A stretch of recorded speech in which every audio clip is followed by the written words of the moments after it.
शिवसेना उद्धव ठाकरे गुट के नेता और सांसद संजय राउत ने एक बार फिर सियासी मुद्दों पर खुलकर अपनी बात रखी। राज ठाकरे के कार्यक्रम और चुनावी तैयारियों को लेकर पूछे गए सवाल पर राउत ने कहा, दोनों पार्टियां अपने अपने स्तर पर चुनावी काम में जुटी है। शिवसेना और मनसे के बीच नाराजगी की अटकलों पर राउत ने कहा, अलग अलग पार्टियों में इच्छुक उम्मीदवारों की नाराजगी स्वाभाविक है, लेकिन इसे विद्रोह कहना गलत है। उन्होंने 1857 के विद्रोह से तुलना को खारिज करते हुए कहा, एक दो लोगों की नाराजगी को पार्टी विद्रोह नहीं माना जा सकता। परिवारवाद के सवाल पर राउत ने कहा, किसी विधायक या नेता का बेटा या परिवार का सदस्य यदि राजनीति में सक्रिय होना चाहता है तो उसे पूरी तरह नजरअंदाज नहीं किया जा सकता है। उन्होंने कहा कि शिवसेना में सभी नेता स्टार प्रचारक हैं। मुंबई में कांग्रेस और वंचित बहुजन अघाड़ी की युति पर राउत ने इसका स्वागत किया और कहा कि लोकसभा चुनाव में दोनों के बीच विवाद होने के बावजूद यह गठबंधन सकारात्मक है।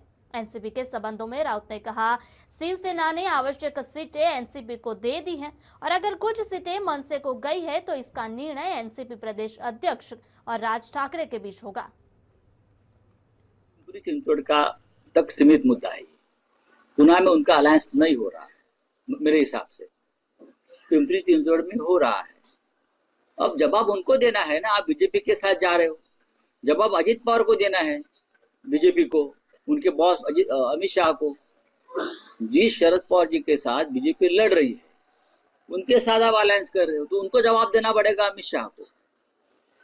हाँ, और जिस बीजेपी के साथ आपका विरोध रहा हमेशा, तो एनसीपी बीजेपी के साथ जा रही है तो जवाब देना पड़ेगा पवार साहब को। आप उनसे सवाल पूछिए।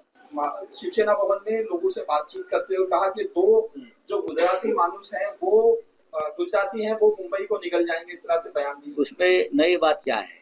बार बार उद्धव जी बात करते आए, दो बेच रहे हैं और दो खरीद रहे हैं, लेकिन मुंबई का सौदा हम नहीं होने देंगे। चाहे आप कुछ भी करो, हम जान की बाजी लगाएंगे, लेकिन मुंबई का सौदा हम नहीं होने देंगे। यही हमारा एजेंडा है इस बीएमसी चुनाव का।